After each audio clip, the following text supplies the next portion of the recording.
Sir Alex Ferguson put most of the tournament. It's very kind that you put me in his bracket, but I think I've got some work to do.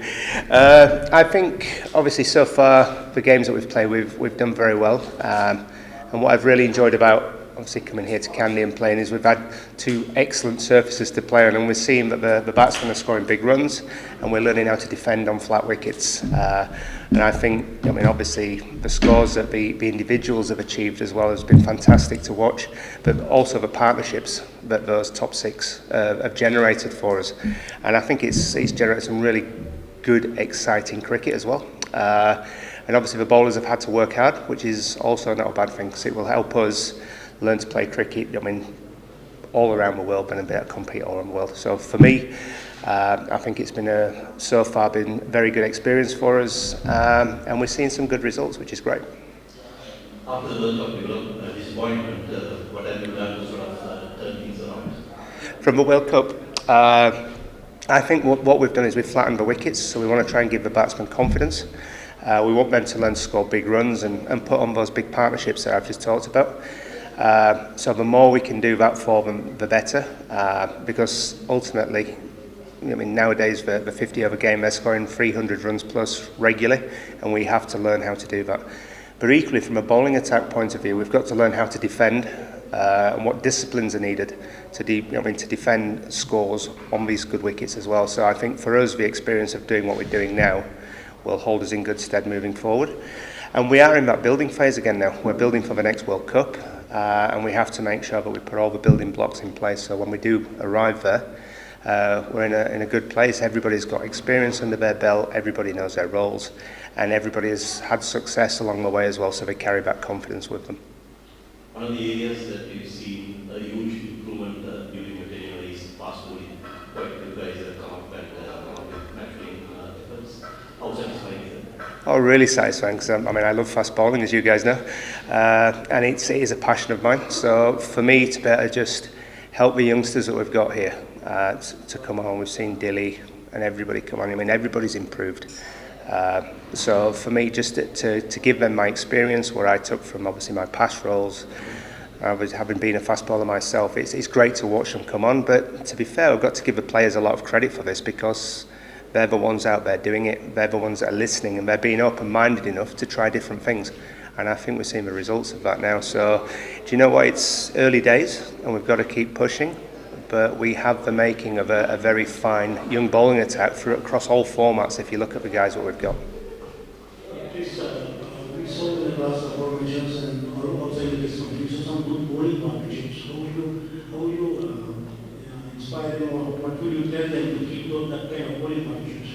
Yeah, we work at some basics. After the first game, I thought there was plenty of room for improvement. So we sat the lads down, all of them, not just the bowlers, but the whole team. And we showed them using the Hawkeye data what we were talking about, the areas that we bowl, the lengths that we bowl, what's successful and what wasn't successful, and talked about how we were going to tighten that up. And they did it beautifully in the last game. Other things that we use is first and sixth ball. Can you start your over well and finish your over well? Can you push the pressure back onto the batsman and make them play the big shot, rather than giving them runs either side of the over? And then it's the job of the next bowler to pick up where they left off. So you're constantly trying to just drill that pressure onto the batsman. And I think we saw us do that in the last game particularly well. And we saw that with the boundary count coming down. And there are 4 or 5 fast bowlers who are playing in and around. So out of those 4 fast bowlers, who will be the guy who is having the capability of getting 30-40 runs for the team? What, the bowlers that can bat as well? We work very hard with all the bowlers, to be honest, because I think gone are the days where you can just have bowlers. They all have to be able to hold a bat and contribute down the order. So, I think we've seen that. I think at given points we've seen quite a few of the fast bowlers score runs. Potentially not as consistency as we'd like, but it's not easy, otherwise they will bat further up the order. So we push all of them to score runs, and they're all capable of holding a bat. Well, if they say out of the 5, someone, 1 or 2 needs to be a better contributor in that as well. They all have to be. It's not just one or two, we all have to keep improving. So I'm not going to single anybody out.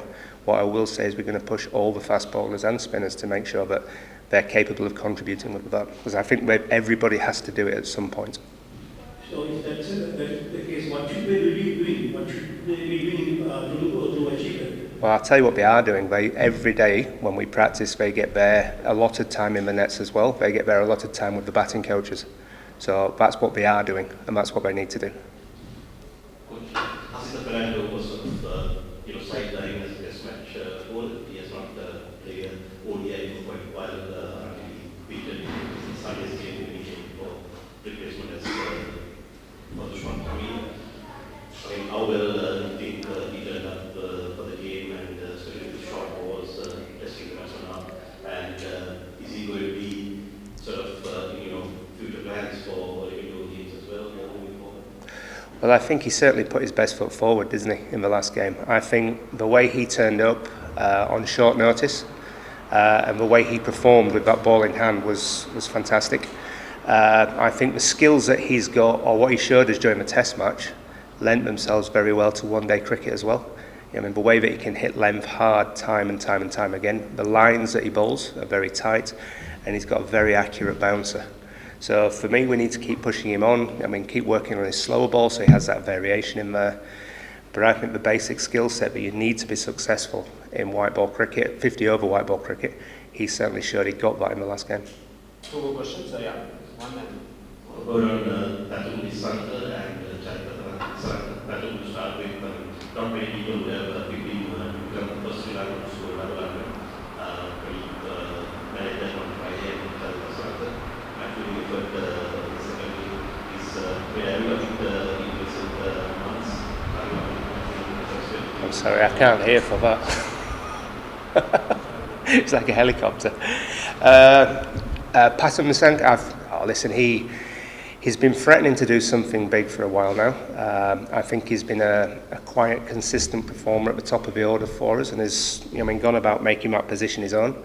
And I think he got the right conditions there to go out and show us what he can do.